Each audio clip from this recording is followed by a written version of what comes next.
예, 우리가 이제 그 주식 투자를 하는 데 있어가지고 어떤 주식 투자의 목적 있잖아요. 그걸 좀 얘기할 텐데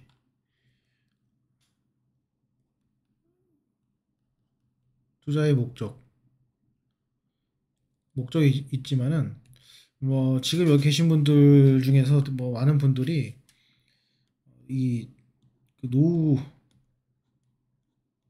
노후를 위한 투자 이게 많이 계실 겁니다. 이제 보통 노후를 위한 투자는 어떤 종목을 투자해야 되냐 오늘 요거 좀 얘기할 텐데요. 예, 남미소광님 안녕하세요. 처음 뵙는 것 같습니다. 어떤 투자를 해야 되냐? 어떤 종목을 사야 되냐? 어떻게? 어, 종목은 요거 좀 저희가 말씀드릴 텐데 뭐 저도 지금 횟수로는 10년이 좀 넘었습니다. 10년이 좀 넘어서 한 종목을 장기 투자를 하고 있는 게 있는데 노후를 위한 투자는 제가 드리고 싶은 말씀은 지금 최소 10년에서 뭐 15년 정도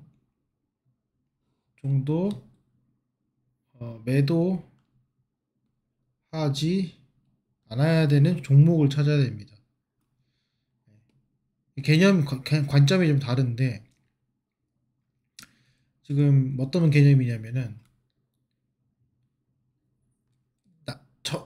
어차피 지금 내가 필요한 돈이 아니에요. 지금 내가 갖고 있는 돈이 필요한 돈이 아니라 10년이나 15년 뒤에 그 주식을 매도를 해 가면서 또는 배당금을 받으면서 삶을 조금 더 윤택하게 영위를 하기 위한 투자이기 때문에 지금 그 돈이 필요 없는 거예요. 예를 들어서 이겁니다. 내가 투자가 했는데 뭐 이게 내가 뭐 2천 갖다 했어요. 2천만 원 갖다가 이게 5천이 됐어요.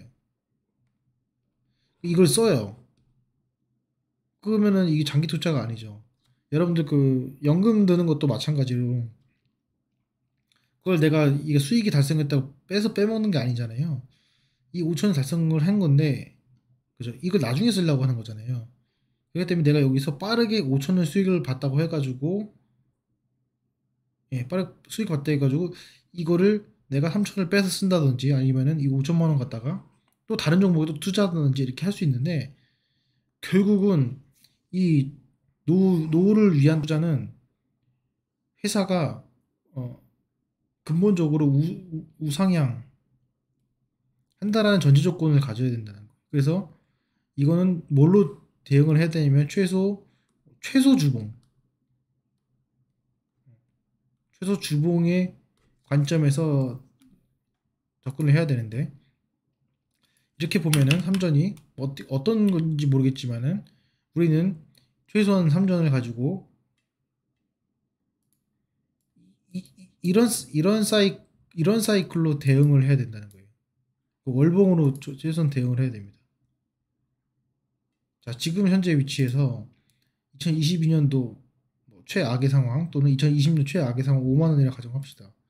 이 5만 원이 가정했을 때 여기서부터 10년을 떼기면요. 1, 2, 3, 4, 5, 6, 7, 8, 9, 10입니다. 여기죠? 만 5천 원이에요.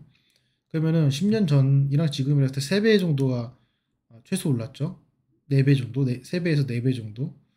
그러면은 내가 불입을 해가지고 뭐한 2천만 원 불입했을 때 이게 8천만 원이 되는 거예요. 10년 뒤에. 뭐 이런 개념으로 가셔야 되는데 그게 아니라 요거를 이렇게 해서 미시적으로 봤을 때 이런 고통이 있죠. 이 고통이 몇 년입니까? 보세요. 몇 년입니까? 1, 2, 3, 4년이에요. 그죠? 4년 동안에 이 박스권이 있어요. 이거를 내가 신경 안 써야 되는 개념이거든요. 그렇기 때문에 어떤 종목을 투자를 해야 되냐면은 기본적으로 중요한 내용입니다. 삼성전자와 유사한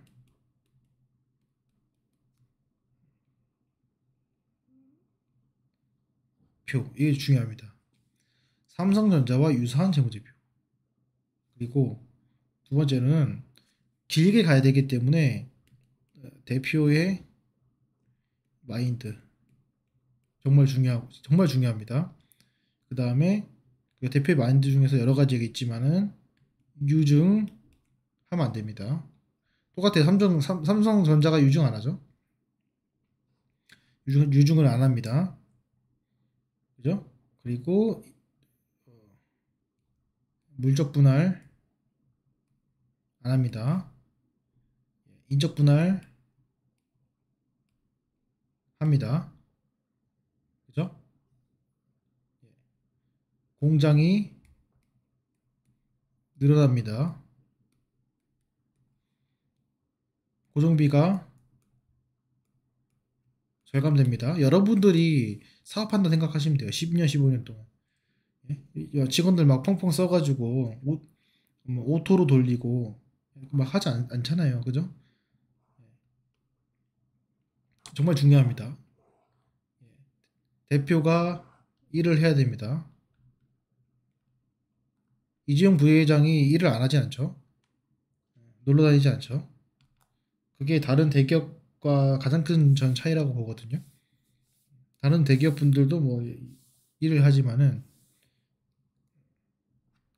그래서 삼성전자 유사한 재무제표가 가장 이게 가장 포인트 중에 하나입니다. 그래서 내가 갖고 있는 돈을 10년, 15년 뒤에 여러분들 만약에 뭐 40대다, 50대다 하시면 적어도 10년 또는 길게는 15년, 20년 뒤에 그 돈을 쓴다라는 마인드를 가져야 되는데 그거를 내가 10년, 15년 뒤에 빼야겠다라는 생각을 가시는 게 아니라 동안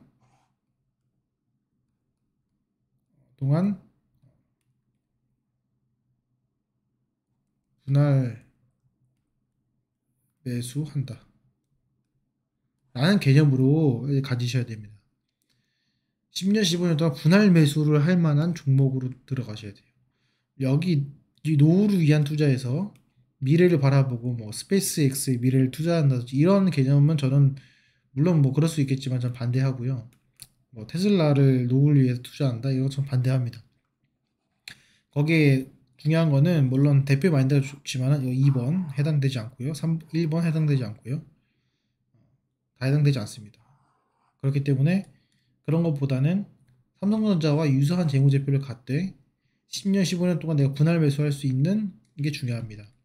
그래서 분할 매수를 하려면은 뭐 내가 한 달에 한 번씩 분할 매수를 할 수 있겠지만은 최소한 우리가 할 수 있는 것들은 이게 월봉으로 장대 음봉이 나왔을 때 대응한다는 마인드를 가지고 투자하시는 것이 가장 좋습니다.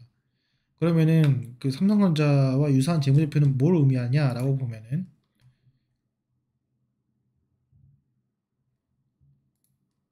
자 여기 보시면은 자 여기 기본 개요입니다. 자 첫 번째 뭐 주주 구성이 있지만은 최대 주주의 지분율이 30% 이상이어야 됩니다. 기억을 하시면 좋을 것 같아요. 삼성전자는 총 다 합해가지고 33% 정도 해당이 됩니다. 이해되시죠? 그 다음에 이 재무제표 중에서 또 말씀드리고 싶은 거는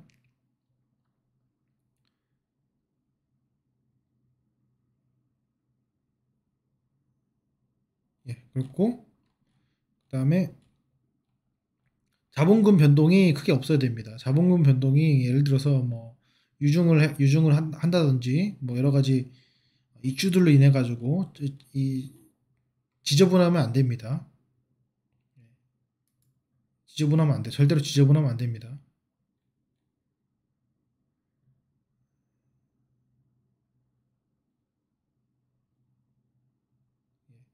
지저분하면 안 돼요. 자, 그리고 자, 또 하나면은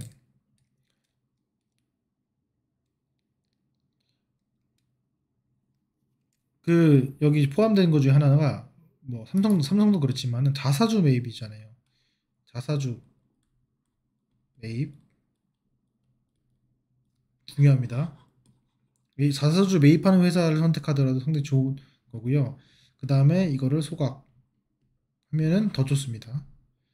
자, 인적 분할하는 회사, 자사주를 매입하고 소각하는 회사 좋은 회사입니다. 대표의 마인드가 좋고 여기에 해당이 됩니다. 계속 봐서 여기 보면은 재무제표에 뭘 봐야 되냐면은 매출액 뭐 이런 거 보지만 이 얘네들이 이 판관비를 어떻게 사용을 하는지를 잘 보셔야 됩니다. 개념이 다릅니다. 뭐 이건 뭐 내가 뭐 6개월 투자하고 1년 투자할 건데 판관비 보겠습니까? 사실 그건 의미 없죠. 내가 뭐 1년 뒤에 팔 건데 뭐 한 6개월 뒤에 팔고 이익을 보면 팔 건데 판관비가 뭐 어쩌고저쩌고 뭐가 중요해요. 차트가 더 중요하고 뭐 대차 거래가 중요하고 공매도가 더 중요하죠. 하지만은 좀 길게 봤을 때는 이 판관비를 어떻게 사용을 하느냐. 인건비를 인건비 늘어나는 비중이 매출액 대비 인건비가 얼마큼씩 늘어나나 이런 거 잘 보셔야 됩니다. 그래서 가장 중요한 것이 제가 중요한 거 잘 보는 것 중에 하나가 이 매출액 대비 인건비가 얼마큼씩 늘어나냐 이게 가장 중요하죠. 이렇게 중요합니다. 특히 제조업에서는 가장 중요합니다. 판관비를 어떻게 사용하는지. 그래서 삼성전자와 유사한 그거보다 좀 더 보수적인 그런 회사가 이익을 꾸준하게 가져갑니다. 이익을 꾸준하게 가져가면 그만큼 여유가 많이 생기죠. 그렇게 되면은 회사가 유증할 일도 없고 자기 돈을 투자하고 배당도 많이 지급하고 여러 가지 좋은 일들이 생깁니다. 요게 있고 그다음에 뭐 비용이나 이런 것들은 뭐 나중에 좀 말씀드리겠지만은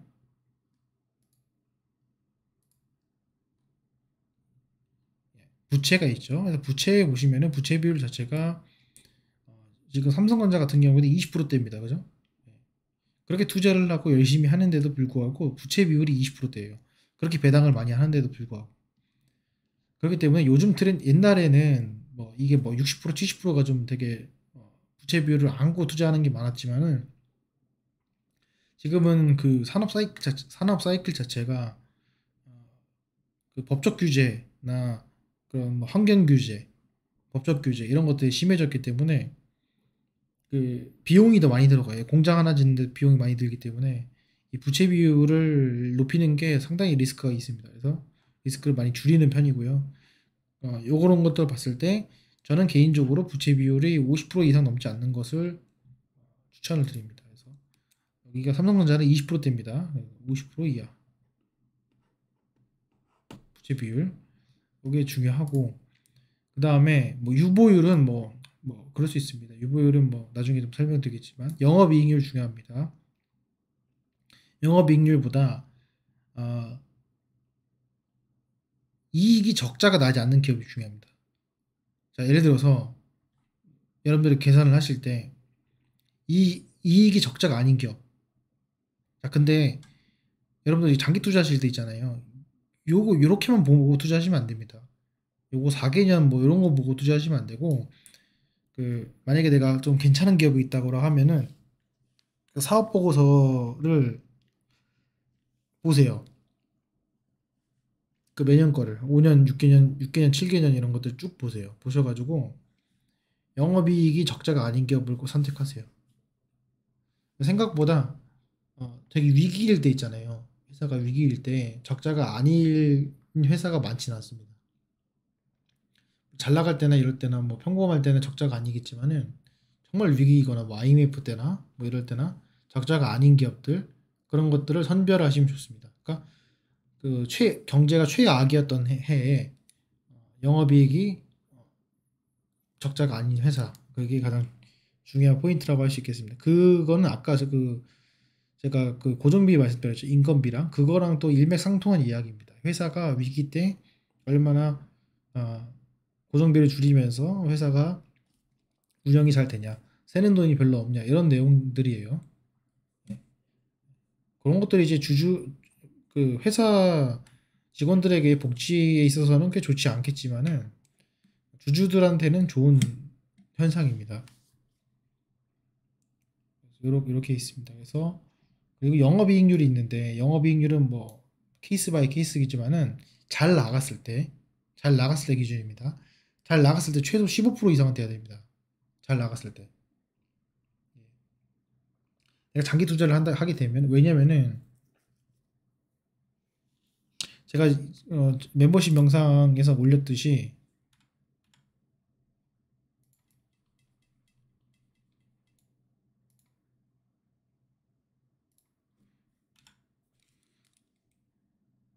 자, 영업이익률 있죠. 10%는 이게 언제든지 이게 적자가 될 수 있어요. 영업이익률 마이너스가 될 수 있어요. 그리고 이 영업이익 10%라는 건요, 거의 적자 보고 파는, 무슨 말이냐면 공장을 돌려야 되기 때문에 직원을 고용한 거를 그 인건비를 줘야 되기 때문에 그런 것도 다 쳤을 때 이렇게 또이또이인 거예요. 남는 게 없는 거예요. 영업이익 10%라는 뜻이 그겁니다. 그러니까 크다는 거예요. 이거는요, 영업이익 10%라는 거는 뭐 그 원가 같은 거 계산할 때 정말 잘 계산해야 돼요. 그게 잘못 계산하면은 이게 손해가 보는 그런 거고, 영업이익률 말고 이 영업이익률이 이제 15%면은 조금 안전빵입니다. 이 15%라는 의미가 제조업에서 15%라는 의미가 기본적으로 상당히 의미가 있어요. 그래서 이게 어떤 적당히 팔아도 이익을 남기고 팔 수 있는, 그러니까 정말 회사가 위기일 때 조금 미치고 팔려고 하거나 뭐 경쟁사가 들어왔을 때 가격을 낮춰서 내가 시장을 방어하는 그런 여유가 있는 영업이익률이 이 15% 정도 됩니다. 이 영업이익률이 20%고. 그래서 잘 나갔을 때, 괜찮게 팔았을 때 평균적으로 영업이익률이 15%인 것을 고르시는 것이 좋습니다. 박미애님 안녕하세요.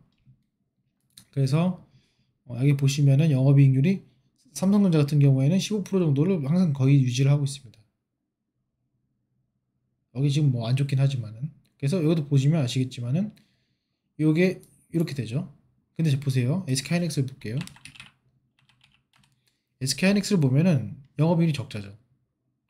근데 SK하이닉스가 나쁘다는 거는 아니지만은, 첫 번째로 얘네는 제가 재밌는 걸 보여드릴게요.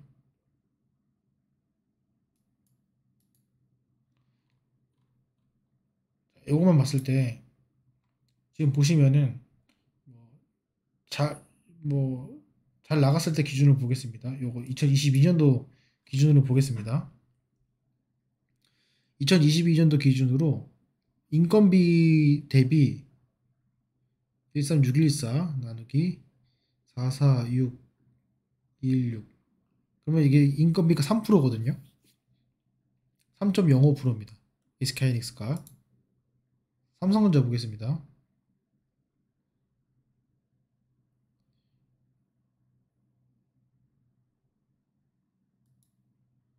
인건비가 80937 나누기 30 하면은 삼성전자가 인건비가 2.6%예요. 그죠? 0.4% 낮죠? 생각해 보면은 삼성전자가 돈도 많이 주고 성과급도 많이 주고 다 하는데 인건비가 더 싸요. 인건비 비중이 매출액 대비 인건비 비중이 적어요. 그쵸? 관리비도 계산해 보면은 그게 나옵니다. 자, 그게 첫 번째가 있고요. 자, 그 다음에 다시 삼성전자 SK하이닉스 가서 보면은 여기에 판관비가 더 비싸고, 그리고 부채 비율을 보시면은 SK하이닉스는 부채 비율이 높죠. 예. 부채 비율이 높다는 거는 말 그대로 뭐냐면은 유보율이 낮은 거예요. 유보율이 낮을 수밖에 없어요. 이게 지금 그게 악순환이 되거든요. 근데 얘네가 찍었을 때 뭘 달성하냐면은 15%를 달성하죠. 그러니까 이거는 가격 경쟁력이 있는 거죠. 그럼에도 불구하고 얘네들의 가장 큰 단점은 공장이 가동률이 떨어졌을 때 적자로 전환이 금방 된다는 거예요. 그래서 이거는 적자됐다, 흑자됐다, 적자됐다, 흑자됐다라고 하는 거는 적합하지 않은 거죠. 내 장기 투자하는 데 있어서 적합하지 않은 겁니다. SK하이닉스와 삼성전자를 봤을 때는 SK하이닉스보다 삼성전자가 더 적합하죠. 그거 좀 말씀을 드리는 겁니다. 그렇고 영업이익률이 최소한 15% 이상은 돼야 됩니다. 잘 됐을 때. 그리고 배당에 대한 거 말씀을 드려보면은, 배당은 줘도 그만 안 줘도 그만인데, 사실 내가 배당을 지금부터 주는 기업 같은 경우에는 사실은 성장성이 좀 더디다고 보시면 될 것 같고, 지금은 안 주는 기업 같은 경우에는 앞으로 줄 수 있는 그 가능성이 크기 때문에 그걸 보시면 돼요. 그래서 유보율이 많고 부채 비율이 적으면은 지금 내가 배당을 주지 않는다고 하더라도 앞으로 배당을 줄 가능성이 있어요. 그렇기 때문에 여러분들 그건 성향입니다. 하지만은 내가 10년, 15년을 보세요. 10년, 15년을 내가 영위를 해야 돼요. 회사를 영위해야 되는데 그 주주에게 돈 주면 됩니까? 그거 갖다가 투자하고 고치고 공장 증설하고 여러 가지 해야 되잖아요. 주주에게 손 안 벌리면서. 그렇기 때문에 배당 성향이 조금 그 높지 않은 것을 저는 추천을 드립니다. 그래서 제가 생각했을 때는 삼성전자랑 좀 다른 거는 배당률이 배당이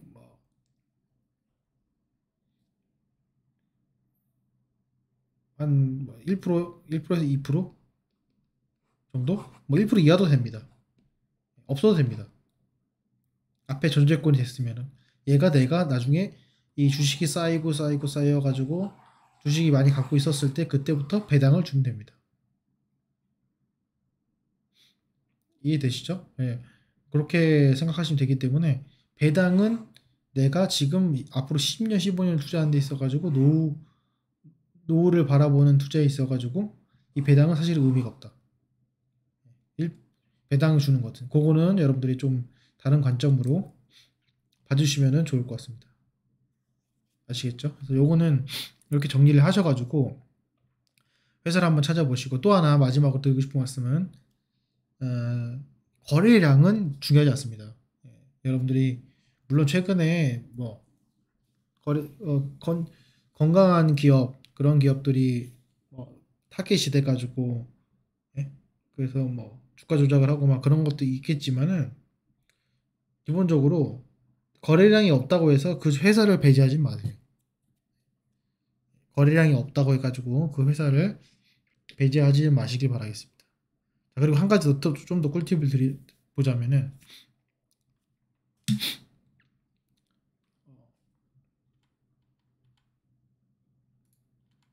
그 사업 보고서나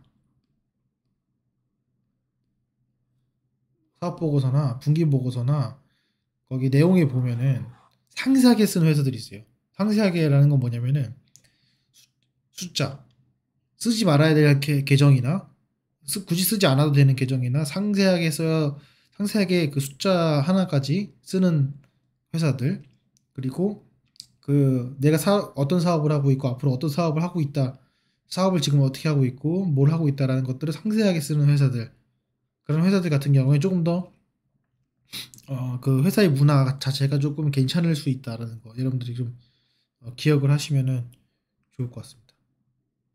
아시겠죠? 예, 거기까지 좀 제가 말씀을 드려보고 나중에는 그래서 이제 어떤 회사들이 리스트가 있는지 이런 것들도 한번 멤버십 하시는 분들은 같이 한번 진행을 해보도록 하겠습니다. 그래서 오늘 요까지 하고요. 요거는 제가 그 영상으로 다시 좀 올려드려서 복습할 수 있도록 하겠습니다.